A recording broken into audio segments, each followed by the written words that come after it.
What I'm saying is that we don't have time. So we need time. Why? We need time very simply to sit down with people, to spend time with people, to listen people from in our teams, listen to our business partners, listen to the customers. The problem is that we don't have time.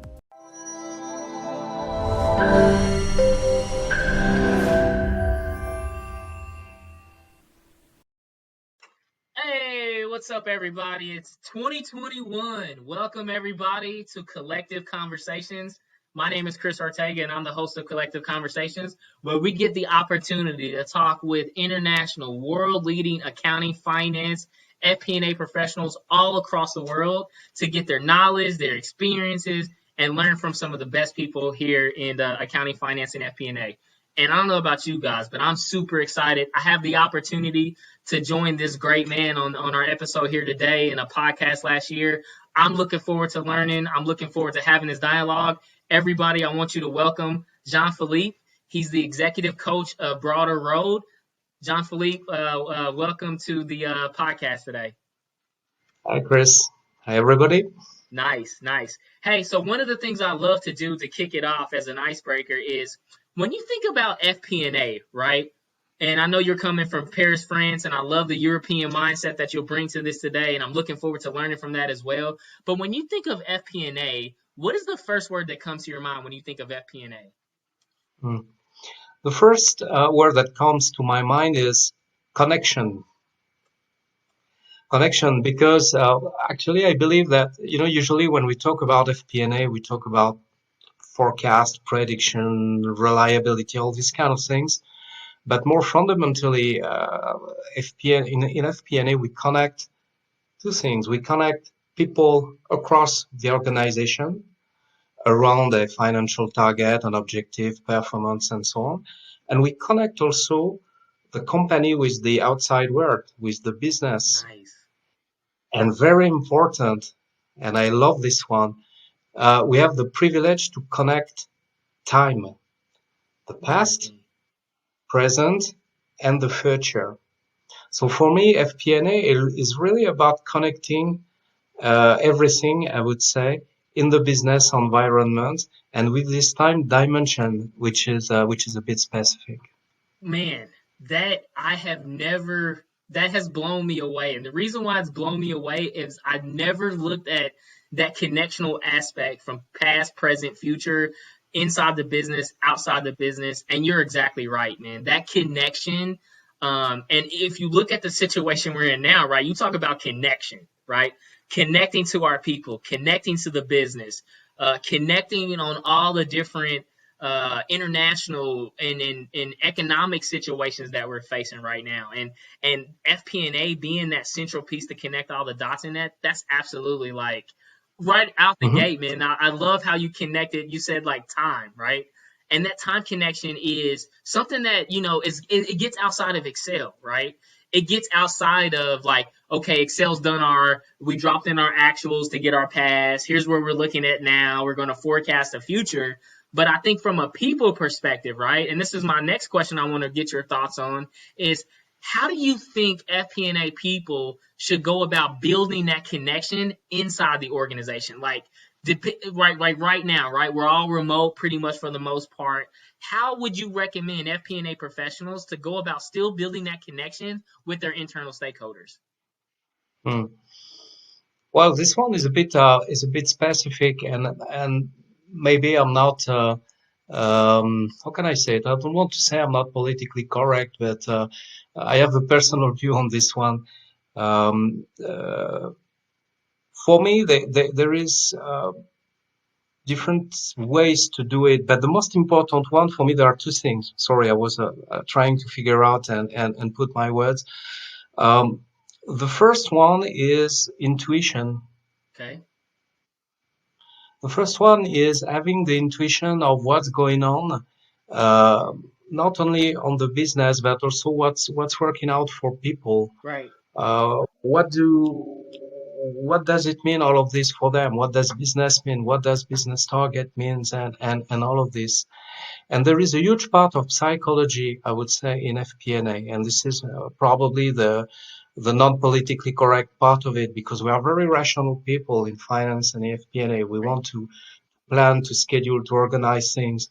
And technology has even increased this trend of, with data, the data availability, the data integration, data opening. So we want to control everything. Whereas from my perspective, to connect people, we need to really work on soft skills, of course, but then even deeper, go into the psychology. I would say even the empathy, Yeah. develop the empathy with the business partners or the different stakeholders involved in the business and in the finance activities.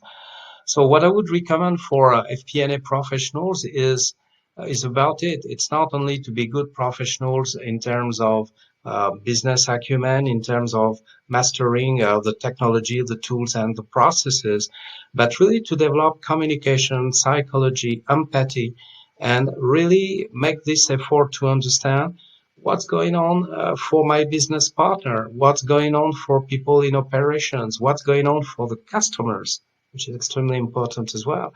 What's going on for, I don't know, banks or any key stakeholders? What's going on in the board?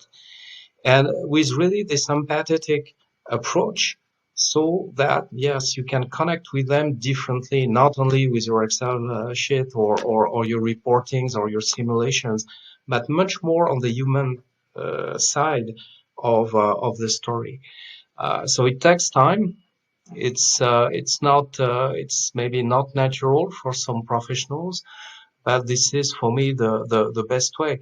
Uh, Another one is different, and then I will stop on this. But there is of course a lot of work to do on the personal network, Yeah. for instance, within the company, Definitely. which is also something sometimes some finance people are, I cannot say they are not good at, but we love to work among finance professionals.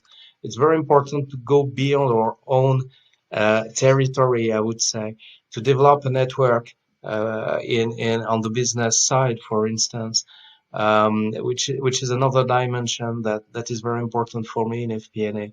Sometimes it's you get more, again, intuition, you get more sensitivity to what's going on by spending time with non-finance people, with your business partner at the coffee machine, having a drink, or talking with the customers, and doing this kind of networking bring more insights and therefore more efficiency to what you're doing.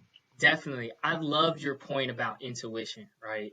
And I think a lot of FP&A professionals and listeners that are going to look back at this, we always have the intuition around the numbers, right? Like we can see our cost of good, our revenue decreasing like the last 3 months, and we're like, we get that. I call intuition, I call it like the spidey sense, like the little hair in the back of your head that stands up. You're like, oh man, there's some stuff coming along the way that we need to get prepared for, right?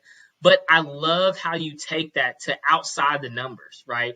You got to take it outside to your people. You got to take it outside to developing a active listening and also like your empathy side that you mentioned, right? That's so important, right? And so much of what we do is more than just Excel spreadsheet. It's a lot about with people, right? We have to Mhm. be master communicators in relating to people. So that same intuition that FP&A professionals develop around the quantitative side of what we do, we need to develop that same thing around the interpersonal side, right? Like if you feel like a salesperson is like really stressed out and it's coming into the end of the quarter, they're probably not at their number, right? They're probably going to fall short of their budget or fall short of their quota. So like being able to pick up on that human element and now helping them develop plans or strategies or tactics to help them like alleviate that stress is huge. And your second point about personal network, I cannot reiterate enough. Like we have to get outside of our comfort zone in terms of accounting, finance, and FP&A, right? Like we all flock together. And I remember being at conferences and stuff and being there physically and you see all the little packs of people fit together. And I always found myself like the odd man out because,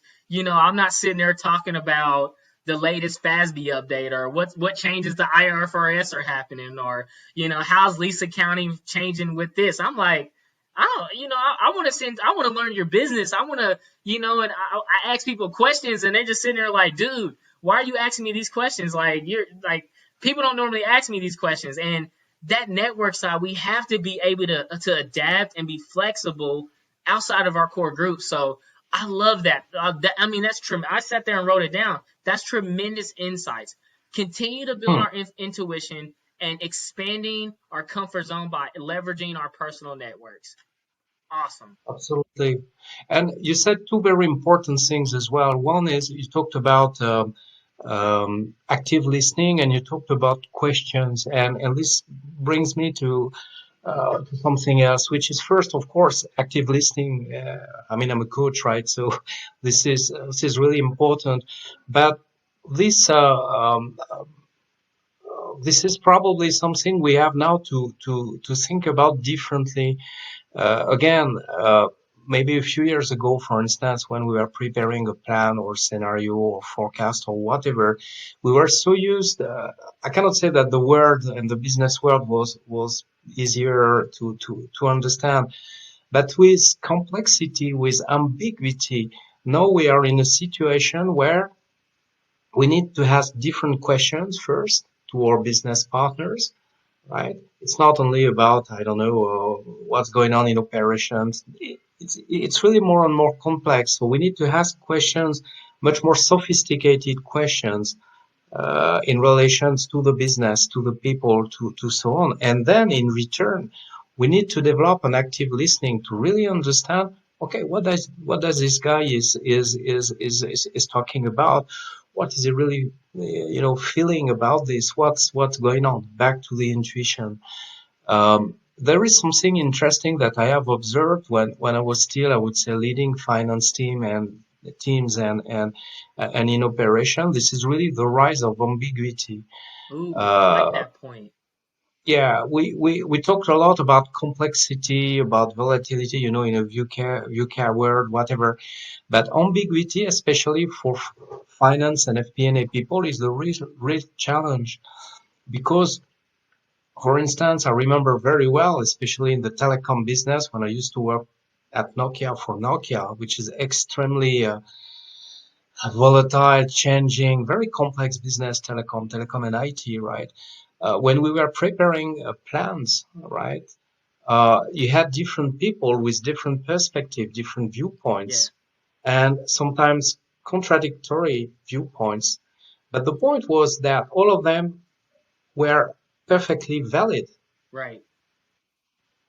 So as a finance guy, how can you draw a coherent plan? How can you draw scenarios when you're listening to people with different perspectives who are valid at the same time? You see my point, right? Definitely. So we need as finance people to learn to cope with ambiguity.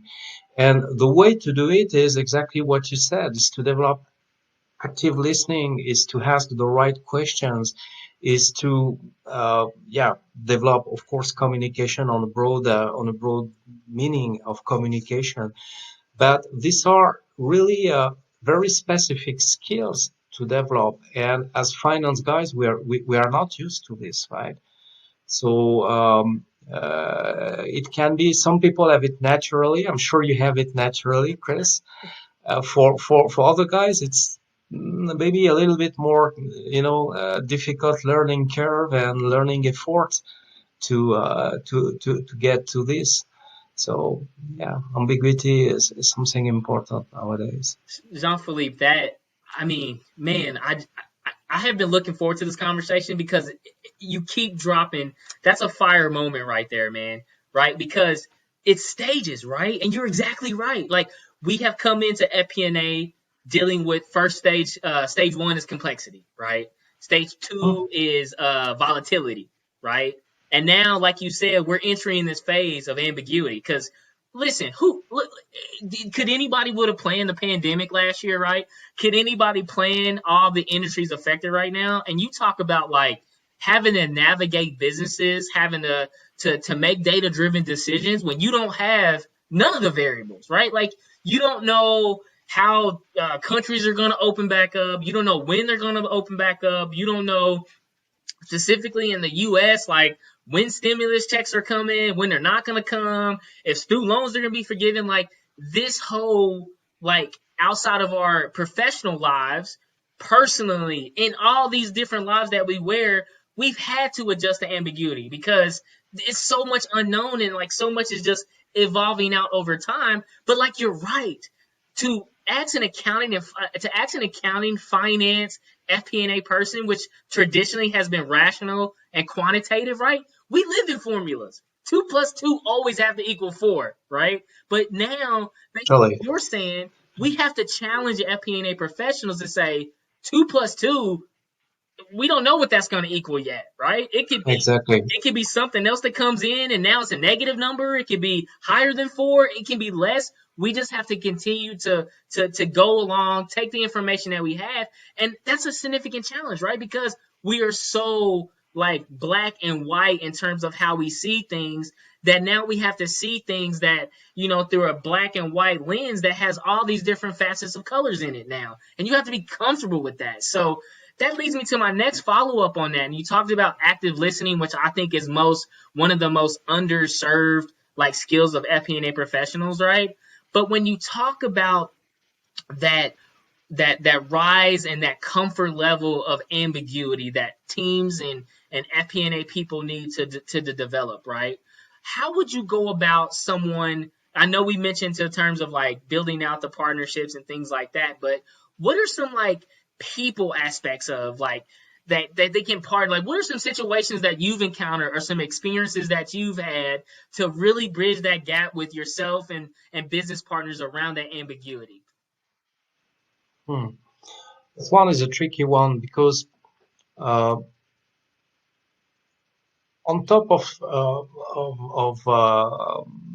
in addition to ambiguity, we have also we are in a time where in which we have to learn also to cope with new technologies, with data and so on. I'm sure we're going to talk about it later. We are in a period of transformation. So and in which everything seems to accelerate. So the point I want to make is that it's to answer your question, if you want to cope with ambiguity, for me, you need time. Mm, And what I'm saying is that we don't have time.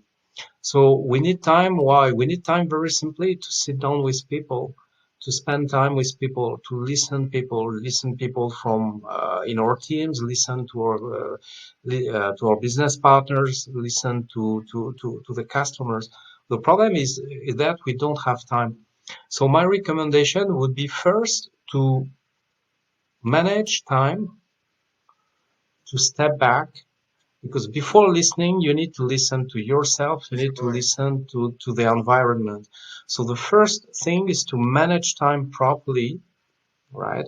To listen to what's going on, to listen to yourself, and to take the time to sit down with people, and then gradually develop this, call it active listening or listening capacity, with other people. It's only by practicing, by reflecting, the other important things, and I truly believe in this, and this is why, by the way, I'm having this conversation with you, is also to share experience or to learn from peers. I mean, from other FP&A guys, from other finance guys, in the same company, if you are in a large company or in other companies or industries. And personally, I learned a lot by this through this kind of conversation and really grabbing tips from other CFOs or FP&A leaders. How do they how do they work with their business partners? How do they sit down? Is it formal interaction? Is it informal? It's very important. You know that I am a coach, right? I am also a mentor, and mentoring meaning receiving the experience from someone senior who already went through this kind of journey is also extremely important. I've been very fortunate, very privileged to work with very, very good professionals, and they help me to work on those specific skills. They give me feedbacks, they give me recommendations to practice, You know, you should do this, you should talk like this, you should communicate with your business partner like this. Why don't you do this and this and that? So I'm also a strong believer that mentoring, for instance, and experience sharing with peers Yep. helps well to develop this kind of capacities. These are not things you can learn. You go to school and you cannot learn what active listening is about. You need to practice. So that's all I can say. It's like any soft skills you need to practice and find people who can share the experience, who can help you through this journey. Definitely, man. That's absolutely tremendous. And Jean-Philippe, a salute to you for your mentorship. You know, I think for me that you said that point, and that really resonates strong with me because I think as no matter what level of life and success that you get, and like to me, I don't let that define or motivate or anything like that, but giving back to others and having the ability to share experiences so they don't make the same mistakes, I think is probably one of the most important things that we do, right?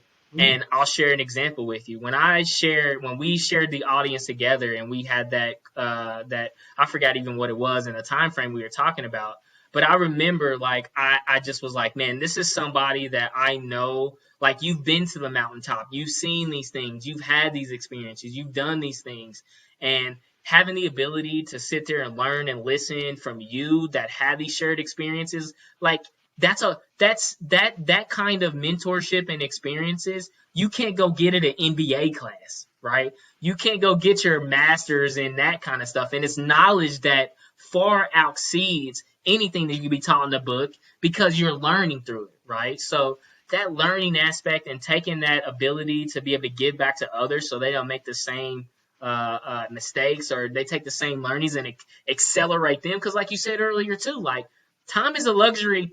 Time is a currency that we don't know we all have. Like, I don't know how much time I have left, right? And to me, time is the highest value currency that anybody has because it's not infinite. We don't know how much of it we have. So given that ability to make sure that we maximize our ROI, both personally, professionally, mentally, emotionally, all these different hats that we wear is vital, right? And particularly in FP&A, where insights are on demand. Like, we need to make decisions quickly and fast, and we got to have agility, we got to have intuition, we got to leverage the network. We got a lot of things that we got to do, right? But knowing that it takes time and you have to trust the process and not rush the process. That's something, to all the listeners, I struggle with. That's a weakness of mine.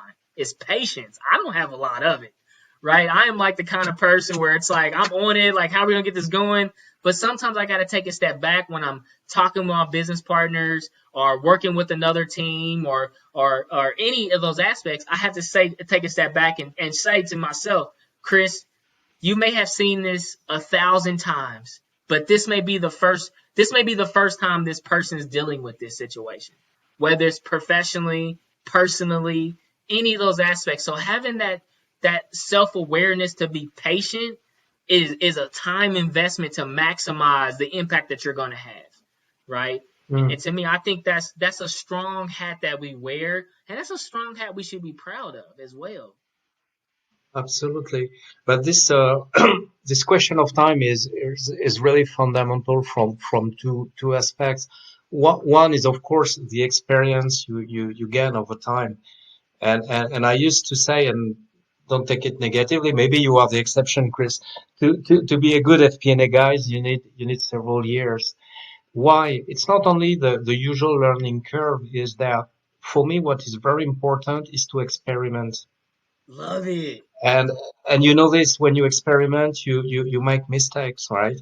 I learn much more when, well, I shouldn't say it, but a few years ago when I built plans and forecasts and whatever, which were totally wrong, and then, oh, what's going on, right? What mistake? What's, Exactly. this is how you learn Hey, in we've all been there. in We've FP&A. all destroyed our forecast at some point. Exactly. Yeah, exactly. And anyway, forecasts are always wrong, right? Definitely. So, especially nowadays, but you see what I mean? It's really a long learning journey to experiment, to, test, to fail, and so on.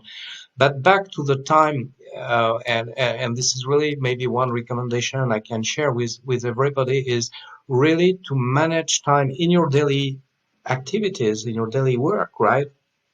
Really to step back and look at whatever your figures, your reporting, people, as you just said, differently. And because again, we are in a period where time accelerates. For sure. We are very short-termist and so on and so on. I mean, I'm stating the obvious, and this is also one of the key value add from FP&A is to offer time to people. If your business partner doesn't have time, and it's most frequently the case, to look at the reporting in details, to seek for guidance, to elaborate it, and to make it, you are the one who must take the time for him or for her, right? And step back, look at what's going on, reflect, activate your network, understand what's going on. So if you're not able as a FP&A guy to manage this time for reflection, which starts by managing your own time as a person and for your own self-reflection, you will never be a good FP&A guy. Wow. From my perspective, maybe other professionals will have different opinions, right, or different views. But managing time in FP&A is a luxury. First, it's amazing, as you said. Time is the only thing which, that this is really where our value add stands. That is huge. And Jean-Philippe, I've never looked at it that way, right? Because of, we're in constant, like FP&A is like in constant demand, right? Like meetings pop up and everything like that.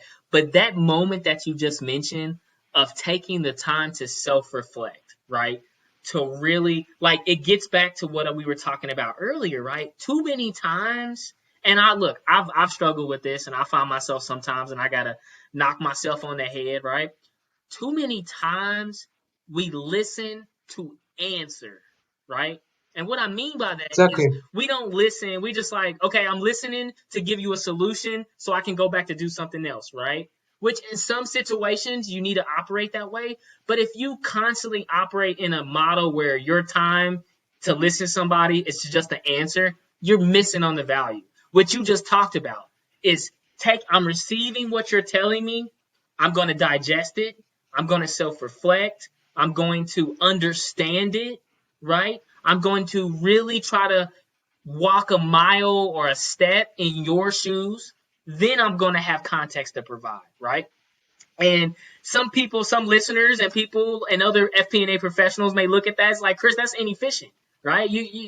I need to answer now. I need to answer now. Well, you can get a good answer now, or you can get a great answer once I take that time to invest, to understand, to really self-reflect and prioritize what this means to me, how I can help you, what benefits that this have, what other questions that I can ask to get better understanding, to have a fuller context of the situation. Like, that is it, right? And I love how you talked about that, because that's such a small, like, we do that in micro battles. Like, we have all these different scenarios where we can practice that.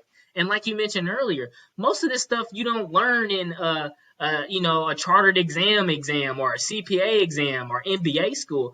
You have to learn this stuff by doing it. Like, you have to go out there and try it. And it gets to your other point that you mentioned about you got to go experiment this stuff. I have, and I wear this, and I will tell this till the day I'm dead, right? I want to fail. I seek failure on a daily basis. The reason Mm. why is because outside of that failure, outside of that failed experiment that you mentioned, is the learning. That's the golden nugget. That's where you develop. That's where you continue to grow, right? Because to me, failure is the biggest win that we could have. It's because we learn about what not to do and how to do it better. So finding those opportunities for FP&A professionals and listeners and to fail may sound counterintuitive, but it's exactly what you need to do. It's exactly what you need to do, right? Based on what you just said, right? You got to make those experiments. You got to test out your intuition. You got to just experiment in developing your network, right? You got to experiment in sharing knowledge and experiences that you've gathered. You got to take those leaps of faith, right? You got to take that challenge and you got to step up there and be willing to take the risk. Absolutely. And to follow on this one, when you talk about risk, the maybe I can ask you the question, but you need to ask yourself the question, what does it mean to be a good business partner? And when do I know that I am a good business partner? Knowing that, keeping in mind that to be a business partner, it's about two people. It's not only you, it's the relation, the special relation.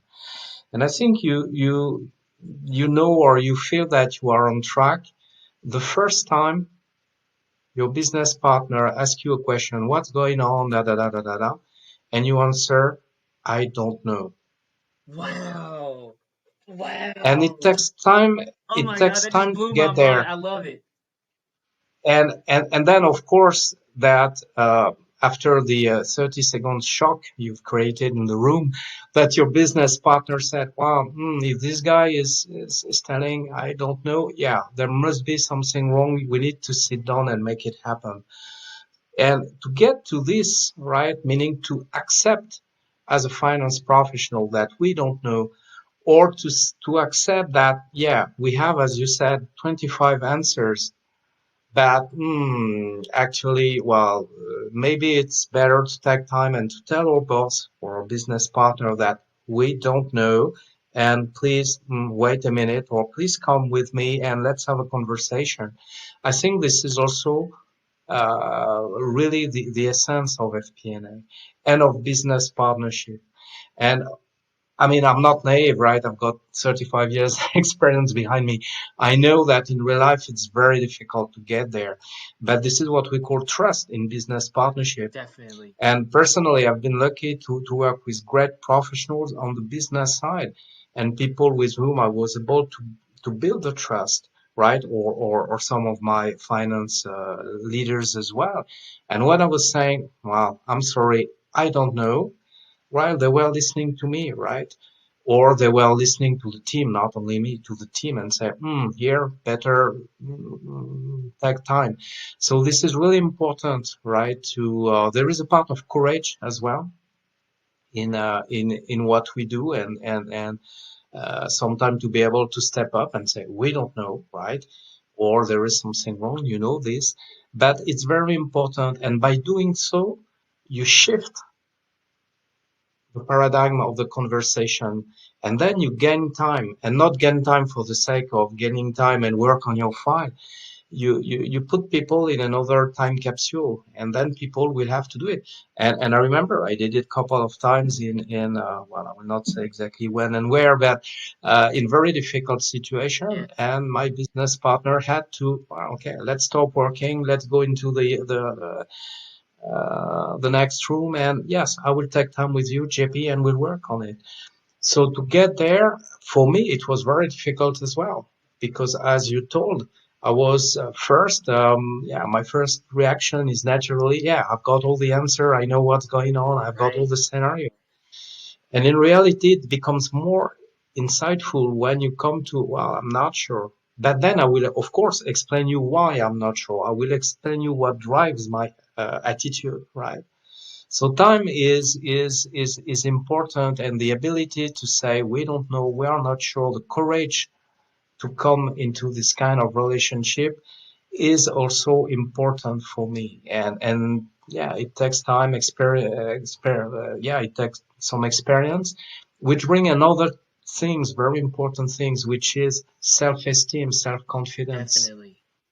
And I know this is one of your strengths, right? But I have no self confidence, man. It's like on the lowest okay. level. It's like negative. It's like So negative. no, but it's very important as well. And back to what you were saying, this is where also managing time for our own self-reflection, emotion as well. Okay, well, we feel very weird. I've got this scenario, this reporting. I don't feel good. This meeting tomorrow with the board. There is something wrong with my figures, right? If you learn how to read this, to understand what's going on for For you, sure. who is the guy or the lady in charge of, of the figures, of the plan and whatever. If you know how to understand what's going on, which is back to intuition as well, then you are in a better shape to come back to your business partner and say, look, here there is something weird, there is something wrong. So it's not only about figures and reporting. This is the point I want to say. It's about yourself as a person, to develop your intuition, to develop your emotions, to develop all of this. So of course, this is my coaching hat here. I'm pushing that Oh yeah.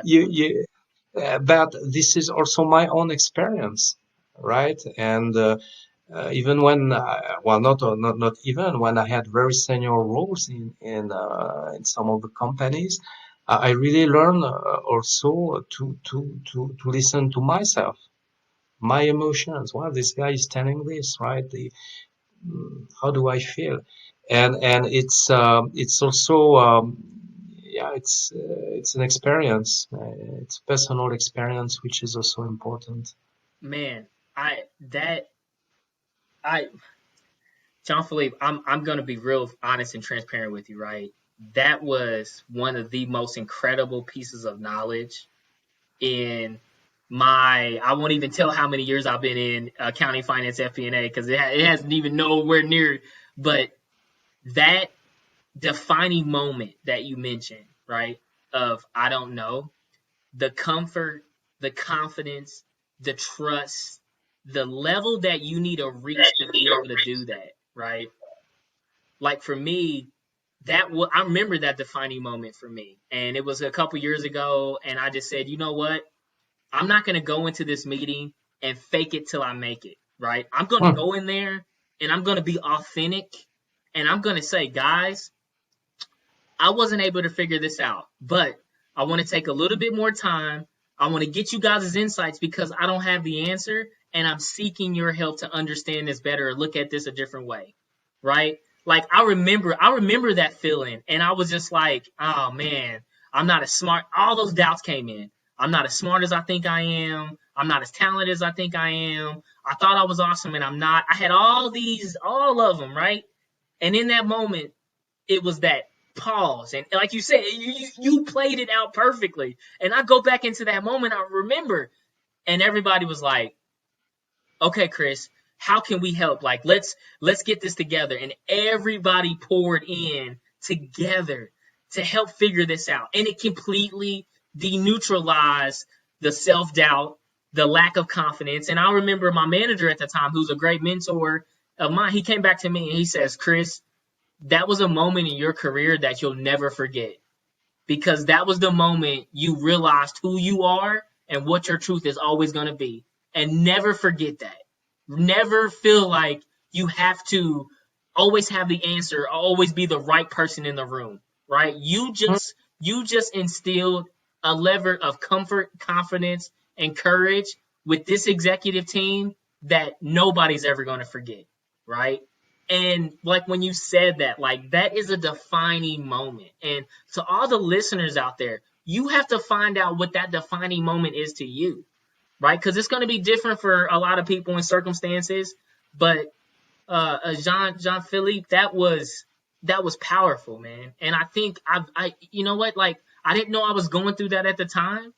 And honestly, right now, today, in March 10th, 2021, I was only able to connect that dot because of listening to you to connect that dot. And like, that's when I realized it, right? And to the listeners, you're going to be connecting dots as you look back through these situations you're going through, right? You have, the experience of having 35 years. You've seen a lot of different industries. You're well versed. You know the European markets. You know American markets. You know all these different things, and you've connected the dots to help others look at situations to be better on. So, man, Mhm. that was I mean, I'm hype on that because that was powerful. And that takes courage, right? It takes look, don't get me wrong. It takes balls to do that, right? It takes, and even now, so during the pandemic, right? My thing is like, I'm never going to walk into a situation and fake it till I make it or act like I have the right answers. I'm going to be honest. I'm going to be transparent. I'm going to be authentic because at the end of the day, me faking it till I make it, there's people's lives that are going to be at stake at that. There's people's rent that cannot get paid. There's a lot of things that we have in accounting and finance, FP&A, that rests on our decisions that impact people, that we need to be super super self-aware and super conscious about, right? We got to be conscious of those impacts that it has, right? And another thing I want to touch upon just briefly, I know we talked a lot about the people side, and man, I can't wait to go back and revisit some of the points and notes that I've taken here. But when you think about technology, right? When you think about technology in terms of the amplification that FP&A has, right? Like, what is the technology element to high performance and partnership and as it relates to FP&A? Hmm. So this one could take long because, well, the complexity of the technology For sure. evolution and landscapes, but maybe just a couple of ideas to share with you. I think we are really in an interesting period where technology is, and I'm stating the obvious, is reshaping everything. Um, uh, and there are a couple of points I was just thinking about. Uh, I will not repeat the usual things about, yeah, technology make it more efficient, we gain time and predict, blah blah blah. All of this is obvious. But what I'm interested in is that uh, technology actually is changing a few things. For instance, it's changing the way we define and we understand performance. Mm, And I think this is something very interesting that we need to watch as finance people. And here I'm very practical. I'm not on the concept. I will come back on the conceptual things later. But for instance, when we talk about ESG, all these environment and social governance topics, for say 10 years ago, it was very, very difficult to do it. It required a lot of manual efforts to put a decent reporting, to even understand how the data were flowing in and how to get the right pieces of information. So the point I want to make is, if you take that example, for instance, technology is an enabler for companies or organizations to think about their performance differently. What is the real performance indicator for the company? Which brings the next question, or actually the question before, what is the meaning and the purpose of the company? Is right. it only, which is already very important, of course, the financial performance? Is it more on the environment? Is it more on something else, right? So there is this dimension of what we see today in terms of technology evolution, which is very important for me. It's really to bring the performance to something different. I was talking with someone um, who is not a finance guy, is more business guy in the neighborhood here, and he was telling me something very interesting. Is that, for instance, with other companies from the same industries, so you can imagine, for instance, one large corporation and different Right. subcontractors or partners in sort of consortiums and these kind of things. They were thinking about how to measure the combined performance of our activity, Interesting. and not only your performance and so on and so on.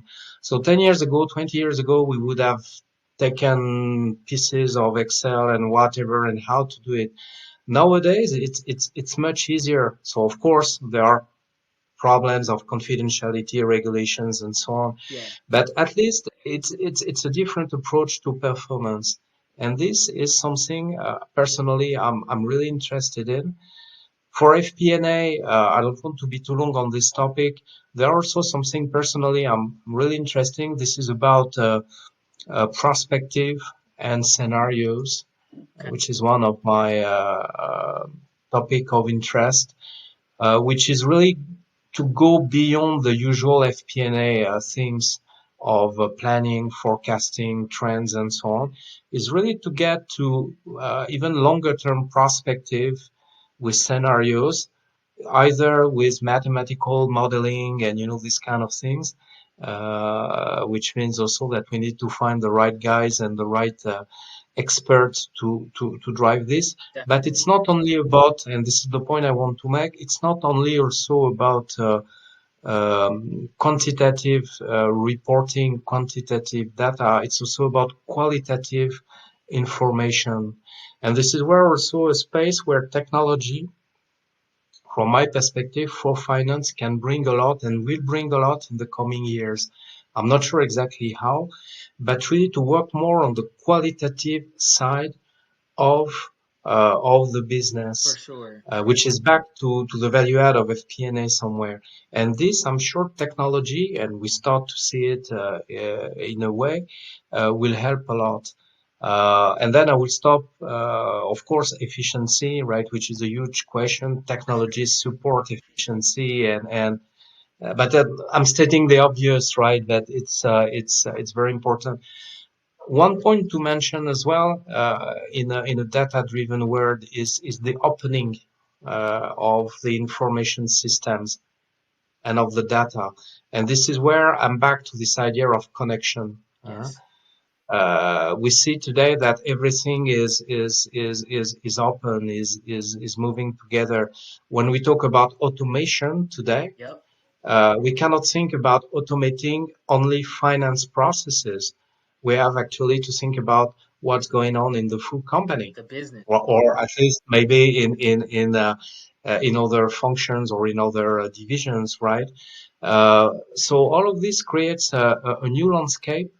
And again, finance is really the one connecting everything in this new information landscape. And thanks to technology, right? So I mean, we could talk For for sure. hours, but there are a lot of many interesting things happening around technology. Yeah, and like you said, I think that's a great kind of exclamation point on this conversation is connection, right? If anybody takes away from this, right, connecting to the people, connecting to yourself, right, having yourself connect to external stakeholders, internal stakeholders. How do you find a passion and connection for technology, right? How do you connect to that, right? I think the theme of this entire dialogue and my major takeaway and my challenge that the challenge that you put to me is how do I make more impactful connections, right? Like that's I think that's a great way of people thinking about every aspect of accounting, finance, FP&A, your life in that regard, right? How can I, as a FP&A person, leader, manager, CEO, small business, Paris, US, whoever, whatever you are, right?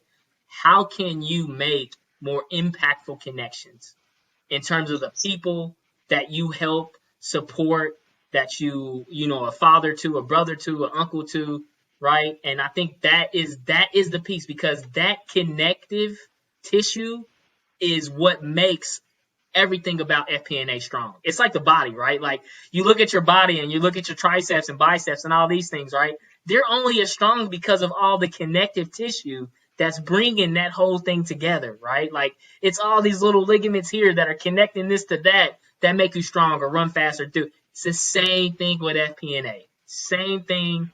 And you know, on that note, uh, Jean-Philippe, this has been, I mean, a tremendous conversation, right? Coming into this, this has blown me away. I hope it's the same way for the listeners. Before we end off, is there any places you want people to follow you, reach out to you for more information? How can people find more and learn more about you or speak with you? Yes, thank you, Chris. Yeah, I mean, the easiest way to connect with me is via LinkedIn. So very simply to look at my profile, and then I mean, you can always connect me. You can find my phone numbers and email. You can have a look at my website. Broader Road is the name of my company. But LinkedIn is the easiest way. And it was really a real pleasure to talk again with you and to have this conversation, because you know that one of my, I cannot say last ambition for the finance community is really to help the younger generation to take the power in the finance world. And you are one of this guy who will hopefully bring the finance profession to new territories. And this is what I would like to help you guys with. So it was a real pleasure in having this conversation with you, Chris. Thank you, Jean-Phillippe. And that is a humbly blessing. I'm so thankful for your time.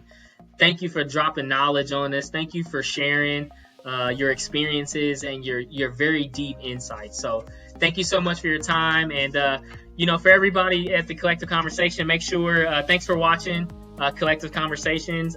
Make sure you hit the subscribe or notifications for the next Collectiv Conversation, and stay safe and well.